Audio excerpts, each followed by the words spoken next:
see. What? Your photo has. I don't know what you say about that photo. That's my photo, man. Let's see if I can fix this. Just give me a second, trying to fix this up. There we go. All right, I'll let everybody get in the room real quick, and then as I'm right.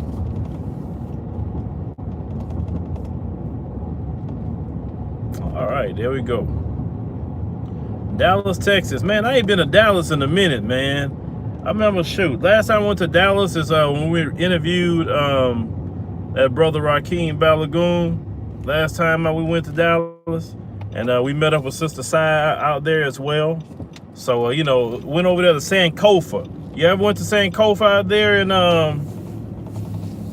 Dallas? Because that place was pretty good. Anytime I go to Dallas, I go to the Sankofa restaurant. It's a black-owned restaurant, great people. Y'all should go anytime you're in Dallas. So shout out to Sankofa. Like I said, they always treat me good every time they, you know, go over there. And I think I'm trying to give people another minute or so to get in here. So yeah, that restaurant is pretty good. So shout out to Dallas on that. Talking with my little girl, man. My little girl, she runs the house, man. She last night I was asking the kids. I say, hey, you know, what y'all kind of want to eat or whatever. And I told my little girl, I said, nah, you coming with me because you've been in the house. So I said, well, I'm gonna go to grocery stores, you know, just asking the kids kind of like maybe what they want to eat or whatever. And then she told me, say, well, Daddy, look, okay, you need to I'm gonna sit in the car in my car seat. And then she thought her sister was coming, so she said, my sister is gonna sit in the car, and then you're gonna sit in the car. You're not gonna get out the car, and then you're gonna talk to the people and tell them what you want, and then we're gonna drive up, and then we're gonna get the food from the person at the window. And I'm like, you mean the drive-through? Is that what you're talking about?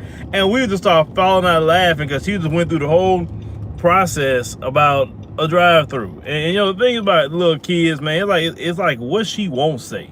You know, the other day I was in my studio, and she was I heard her say, mind your business. I say, wait, who you talking to? And she talking to her older sister because she was getting on to her about something she was doing. She say, mind your business, stay out of my business. I say, where did you get that from? Then I found out she got it from my wife because she was all in my wife's conversation, and she said, hey, mind your business, go do something. You know how kids sometimes get all in your conversation. So kids are very, very, very, oh, Scotland, okay, how you doing? Kids are very, very interesting, you know, and I love, like I said, school about to start, at least for my daughter. It won't start until next month, a few days next month. But a lot of kids are going back to school either last week or this week, you know, shout out to y'all with that. But now, let me get into the meat of what I want to talk about here. Let's start off with negativity. Negativity is a very, very dangerous thing to you personally, and also is very dangerous to us as a collective.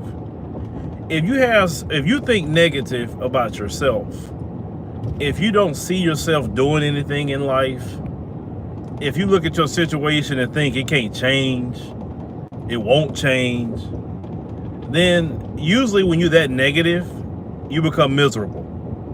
You're miserable because you know life should be more than what you're thinking, but you're not applying things to you to make that life better. And usually when you're miserable, as an old saying goes, misery loves company. So you go to other people and spread your misery and your negativity to other people within the community, and shoot down their dreams, shoot down their aspirations because you don't have it.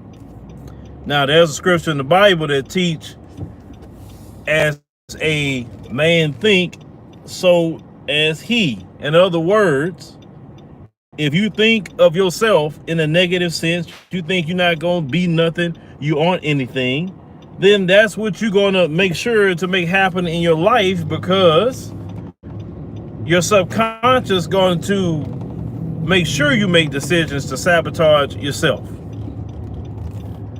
There are black people in our community that will take propaganda about us here, about us in different parts of the world, and believe that particular propaganda. And we live in a time period of knowledge, very, very accelerated knowledge. Now, most of the propaganda that's been told to us, every bit of it has been a lie, whether it's here domestic or abroad. It's all been lies. And all it takes is just a few minutes of research to find out how much all of it has been a lie, right? But when you think it negative, you're not even trying to break down particular propaganda. So when you have this particular mindset about even us as black people, when you say black people are poor, black people don't have anything, black people this, black people that, okay? I can always retort that by showing you black people that I know personally in many, many cities across America who are doing very well for themselves. Black people, in spite of slavery, is still here for number one. Slavery should have wiped us out. We should have been extinct. That shows you how great of a people that we are. How is that negative to even think anything about ourselves? That's first and foremost. We survived the Ku Klux Klan, we survived Jim Crow, we survived everything these people threw at us, and we still kicking. Even abroad, whether you're in the Caribbean, they survived. The continent of Africa, they survived. Brothers and sisters that's in the Latin nations, like Latino brothers and sisters, they survive, okay? We are a great people. Why do we sit here and think so negative about ourselves and each other? I'm seeing stories where the sun is getting so hot that it killed a bunch of Europeans in the past week or two. Killed hundreds of them. I can go in the hot sun and just lay there. Nothing happens to me, nothing happens to you. You're good. And yet you think negative about yourself constantly? Poverty is in the mind before it's actually physically manifested, okay? You could be a poor person, you can get down on your luck and lose everything. How is it that people that get down on their luck lose everything and they bounce right back? How do they do it? Because they don't think poverty. They know that they are a winner. They know that they are a great people. They not determined to stay in that position. They say, look, this situation is temporary for me. I'm not about to stay in this crap. A lot of you believe what the white man, the racist white man told you. A lot of you believe you N-words. That's call it what it is. And you accept that that's what you are. And I can hear it based on what you say. And because a lot of you, and I'm talking about those who are that way, not those who not, a lot of you who miserable want to spread that and tell other people what they can't do as black people. You can't do this, you can't do that. What you mean we can't do that? We always talk about we built Kemet. We always talk about we built America, doing all this. So why are you telling me or other black people that we can't do something? We poor, we destitute, we this and that. That's a lie. I sit here and watch black people daily. They have the latest iPhones. Poor people don't have that. I seen poverty, real poverty, when I went to Ethiopia last year. I got to see it. Our poor is still, in this country, very, very well off. Our so-called poor. Those of people who live on Section 8 and all the other things that they may live on, they still have more than what they have on the other side of the world. If you truly poor, third world poor is poor. First world poor is not. I'm just telling you for what it is. A lot of people talk about we are in this poverty here in America, okay? No, how is it that every year we progressively as a collective, our income as a collective, not individuals, constantly going up, and we so poor? Poor people don't have no money coming up for them. Black people graduating college every day. There's more college graduates in the black community than it is people in jail. Actually, the crime is going down in the black community. More black people creating businesses. Black people are doing a lot of things. Black people are starting international businesses now. I'm not for hearing that talk about black people so poor and destitute and can't have anything. That's a freaking lie. I refuse to believe that about black people, especially us here, because we are the leading black culture that's in the world. Nobody follows a bunch of poor people that don't have nothing. That's called what it is. They don't. They follow people they see that's setting trims, that's doing this, that's doing that. When you go to different countries, you hear black American culture there. You know what I'm saying? How is we so poor and destitute? Now, that's call it what it is. Some of us, because I'm a realist, I'm not about to tell you a bunch of BS. Some of us, because we had that poverty mindset, don't make the right choices so we can get put in position to do certain things. Because what one brother do and what one sister do is all about the choices that they make. And all of us don't come from a silver spoon in our mouth as black people. We don't. We struggle every step of the way. But you know what? We make it. And we're 10 times smarter because the system makes us be 10 times smarter. We have to hustle 10 times more because the system makes us hustle 10 times more. But we are good. I haven't seen no brother or sister that put their effort into like, man, I'm not about to be in this hood no more. I'm not about to suffer. I'm not about to this. Every brother and sister I've ever seen do that, they make it. Every last one of them. Period. We are not a poor and destitute people. They put up a video today about the luxury homes in Kampala, Uganda, right? So you have a lot of these negative people that try to come by and say, oh, black people can't afford that. No, you can't afford it. There's a lot of black people right now making six-figure salaries right here in America because they applied themselves and they come from the same neighborhoods all of us come from. We didn't grow up in no suburban America, most of us. We grew up poor, didn't have anything. I remember the government cheese and the peanut butter in that white can with the black writing. I remember all that.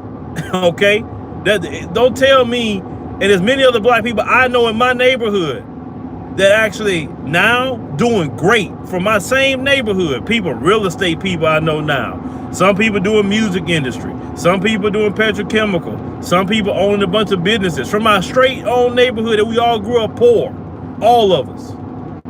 None of us had anything handed to us. And we was all black people. Just coming from a neighborhood where nothing but blue collar workers. Not no bunch of college educated people, blue collar workers. I just cannot and I refuse to accept that black American people are so poor and destitute that we can't do nothing, that we can't travel internationally, that we can't set up businesses internationally. I would never accept that because I know who black people really are. See, a lot of you don't know who black people really are. Why is it we so poor and destitute and we ain't about crap? Because that's how a lot of people in our community, unfortunately, think about black people. Why is it they stay worrying about us 24/7, the system? They don't worry about no other group but us. All right, let me in here now. You see me there. They worry about nobody else but us. The only issue with us is that we don't take the power that we have and apply it. For instance, we'll still keep playing in the NFL that's 70% black, and we still give a bunch of good old boys, because I was told that for sure by a brother that played in the NFL yesterday. Most of the owners are good old boys. If them black men will stop being so freaking afraid, that's our biggest problem too, is fear. Stop being so afraid and worry about what's gonna happen, create our own league, then all those beings. There we go. Because we can walk away from many of these industries and start our own, okay? But a lot of us just don't want to. And that's okay too. But what I'm saying is, with our situation here in America, don't come to my page telling me what black people can't do, what they don't have, or whatever. When I clearly have seen many black people, black Americans, do it for themselves. I don't like all that talk about talking down on black people. Because see, what you do is this, and that's pissed me off. And I always say, if I catch you, I'm blocking you. You come here because you probably haven't done something with yourself, and then you want to come here and say, oh, black people can't afford that. But you don't know what black people can afford or what they can't afford. How is it that black people spend over $1 trillion a year? What you mean black people can't afford it? No, you don't speak for all black people. Yeah, black people doing good every single day in this country, coming up daily. Black people driving cars they would never have drove, owning homes they never should have been owning. Them folks jealous of them because they doing a lot better than they are. You understand what I'm saying? And then let's talk about this propaganda. Second thing on that, on top of the negativity. Y'all have to believe a propaganda about even white folks. A lot of people believe that white folks are rich like that. There have some white folks that are part of that, the elite whites. Yeah, they got the money. But if you start really researching into this country, research into rural America, where a lot of the white people are living, they don't have no money like that. The average white person isn't balling like that. And there's a propaganda in the black community that believes that all white people got money. Research who leads in food stamps, who leads in welfare recipients. It's not black people, it's them. Look at how many more of them in poverty than black people. See, you sit up there and think that they got so much more money than you. Poor whites in this country, that's why they are so pissed off and think Trump gonna save them, but Trump not gonna save them. He's not gonna save them. Trump screwed over a whole lot of white people that complain about what he's done to them, okay?